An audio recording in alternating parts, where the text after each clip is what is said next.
Hello everyone. हमारा अगला topic है इंटरनल स्पर गियर। इंटरनल मतलब होता है अंदर, स्पर मतलब स्ट्रेट टीथ जिसमें कटे हुए हों।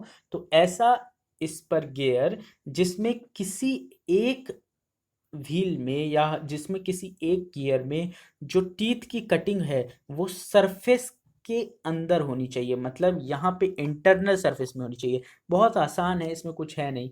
देखिएगा क्या होता है। वैसे जो हमारा नॉर्मल स्पर गियर था उसमें हमने ये चीज़ देखी थी कि एक गियर हमारा अलग डायरेक्शन में घूमता है और दूसरा उसके अपोजिट डायरेक्शन में घूमता है। यदि पिनियन क्लॉकवाइज है तो जो हमारा गियर व्हील है वो एंटी क्लॉकवाइज घूमेगा, लेकिन जो हमारा इंटरनल स्पर गियर है उसके साथ ये कॉन्सेप्ट नहीं है। इंटरनल स्पर गियर में क्या होता है, पहली चीज़ तो पैरेलल शाफ्ट होती है, ये तो कॉन्सेप्ट क्लियर है हमारा। दूसरी चीज़, मान लीजिए ये आप इंटरनल स्पर गियर को देख पा रहे हैं, मैं इसे थोड़ी सी जूम कर देता हूँ ताकि आप इसे ईजिली देख पाएँ।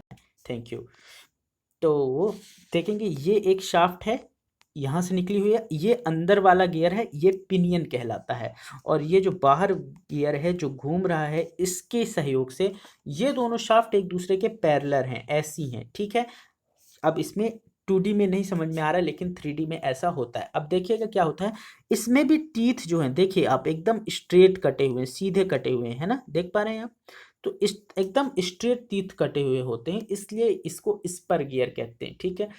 अब क्या होता है कि जैसे ही ये, अब इसकी डायरेक्शन क्लॉकवाइज होती है, ये ऐसे घूमता है जब, तो ये अपने साथ का जो बड़ा वाला गियर जो होता है ना, इंटरनल स्पर गियर का जो इसको हम कहते हैं एनुलर। क्या बोलते हैं? एनुलर। ये वाला जो बड़ा वाला है, इस व्हील को हम कहते हैं ANNULAR, एनुलर। जब ये क्लॉकवाइज घूमेगा तो आप देखेंगे क्लॉकवाइज घूमे, मान लीजिए ये वाला तीथ और ये वाला तीथ एक दूसरे कांटेक्ट में आते हैं, ये ऊपर की ओर धक्का मार रहा है तो ये वाला क्या जाएगा, ऐसे। तो यदि मान लीजिए दोनों की डायरेक्शन क्या होगी, कभी अपोजिट नहीं हो पाएगी, है ना। यही इस इंटरनल व्हील का उपयोग है, ठीक है। यही इस एनुलर का उपयोग है वैसे बेसिकली एक तरह का स्पर गियर है, बस जो बड़ा वाला गियर है उसमें हमने बाहर गियर के टीथ काटने की जगह अंदर टीथ काट दिया और उससे इंजीनियरिंग का एक कमाल हमारे सामने आ गया। तो देखिएगा, दोनों गियर की, इसमें याद रखना क्या है कि दोनों गियर की डायरेक्शन एक जैसी है, ठीक है। और सीधी सी बात है, gear reduction torque reduction same जैसे स्पर गियर में होता है। स्पीड रिडक्शन और टॉर्क को बढ़ाने का काम जैसे हमारे स्पर गियर में होता है, ठीक वही कॉन्सेप्ट हमारे जो इंटरनल स्पर गियर है उसमें भी यूज़ किया जाता है। इंटरनल स्पर गियर का प्रयोग जो होता है, इंटरनल स्पर गियर का प्रयोग हम करते हैं एपीसाइक्लिक गियर ट्रेन में।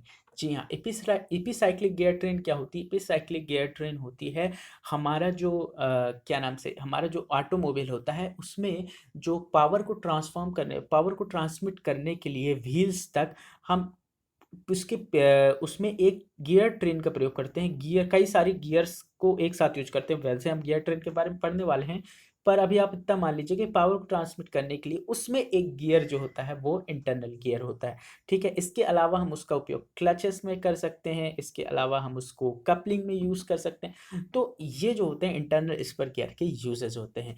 इसके बाद हमारा जो गियर है वो है इस पर रैक एंड पिनियन गियर। तो रैक एंड पिनियन गियर जो है बहुत ही इंपॉर्टेंट गियर है, ठीक है। हमने इसे लेथ मशीनों में देख रखा है, हम इसे अगले लेक्चर में पढ़ेंगे। Thank you very much everyone, have a nice day.